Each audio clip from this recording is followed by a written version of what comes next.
ये बच्ची जिसको बैड टच करने की वजह से और वालिदा को ना बुलाने की वजह से स्कूल से निकाल दिया गया था। फिर मेरे दिल में आया कि उसी टाइम मैं किसी को बता देती, अगर आज ये दिन आता उसी दिन इसको पकड़ा जाता। और जो सी टीचर थी बहुत सहमी रहती होती थी, बहुत डरी रहती। आपके इल्म में था कि इस तरह की हरकत कोई करता है इन स्टूडेंट खवातीन के साथ? जी मुझे पता था। अस्सलाम वालेकुम जी, हमारे साथ इस स्कूल की एक स्टूडेंट मौजूद है साहब का, जिसको इस स्कूल में अपनी वालिदा को साथ ना लाने पर स्कूल से निकाल दिया गया है, इसको और इसके बहन भाइयों को।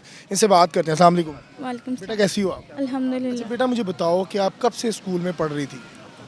मैंने इधर 6 साल पढ़ी हूँ इधर। जी क्या किस तरह के थे ये अरसलान, किस तरह की तबीयत की थे? पहले अच्छे थे लेकिन बाद में ये ना बहुत बुरे हो गए। बहुत मतलब कि ना हमसे बातें करते थे, हमसे बहुत बुरी तरह से बात करते थे। बैड वर्डिंग करते थे, बैड टच करते थे? जी हम अब अपने क्लासरूम में बैठे होते थे और आते थे, कहते थे इधर आओ हमारी बात सुने, क्लास में हमारे ऑफिस में रूम में लेके जाने की बात? में लेके जाने की। लेकिन हम डर जाते थे, हम नहीं जाते थे। हम कहते थे नहीं हमने नहीं जाना। तो हम अगले दिन छुट्टी भी कर लेते थे कि हमारे सर हमें ऐसे कहते हैं।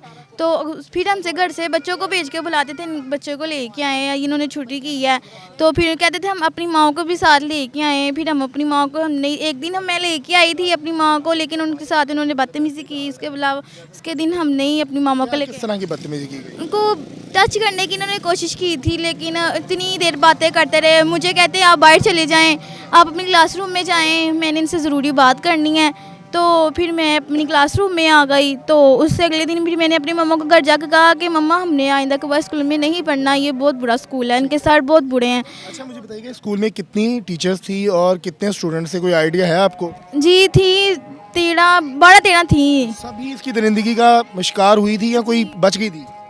एक आधी हो, लेकिन काफ़ी जो सी टीचर थी बहुत सहमी रहती होती थी, बहुत डरी रहती। आपके इल्म में था कि तब आपने हल्फन बताना है कि तब आपके इल्म में था कि इस तरह की हरकत कोई करता है इन स्टूडेंट खवातीन के साथ? जी मुझे पता था, लेकिन इसलिए फिर मैं स्कूल से हट गई थी कि क्यों नहीं कभी बताया, क्यों नहीं किसी को, वालिदैन को क्यों नहीं बताया? उनको बताती थी, इसलिए उन्होंने हमें स्कूल से हटा लिया था कि लेकिन बताया था इस वजह से आपको नहीं? जी फिर हमें उस्ताद ने भी कहा, उसने सर ने कहा कि आप आइंदा हमने यहाँ पे। आपने देखा हो कि अरसलान ने अपनी किसी स्टूडेंट्स को या टीचर्स को रूम में बुलाया और वापसी आने जाने के कोई मनाजिर आपने देखे हो, किस तरह के थे?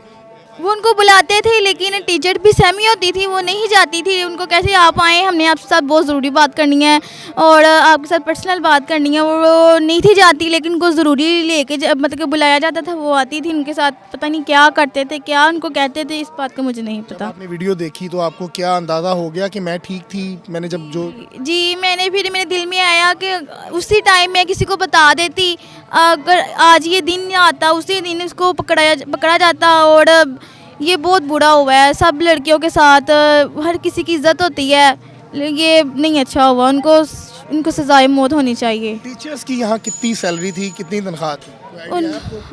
उनकी थी 3,000-4,000 तक थी बस तनख्वाह? जी इतनी थी। टीचर्स को ब्लैकमेल करता था या क्या वजह क्या थी कि वो वीडियो में देखा गया कि बिल्कुल जो कंफर्ट जोन में ये काम किया गया?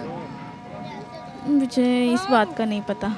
जी नाज़रीन, हमारे साथ ये बच्ची मौजूद थी जिसको बैड टच करने की वजह से और वालिदा को ना बुलाने की वजह से स्कूल से निकाल दिया गया था। और बच्ची का कहना था कि मैं भी अपनी वालिदा को बता चुकी थी कि ये इस तरह की नीयत का मालिक है ये स्कूल का टीचर, और जिसके बाद मेरे घर वालों ने मुझे इस स्कूल से हटा लिया। और ये वो बदबख्त कैमरे थे जिनके साथ वो वीडियो रिकॉर्ड करता था। ये तमाम सिस्टम जो है वो आप देख सकते हैं कि उसको उतार दिया गया है और इस वाक़े के बाद स्कूल को मुकम्मल तौर पर सील कर दिया गया है। मुझे दीजिएगा इजाज़त, अपनी राय से ज़रूर आगाह कीजिएगा। अल्लाह हाफ़िज़।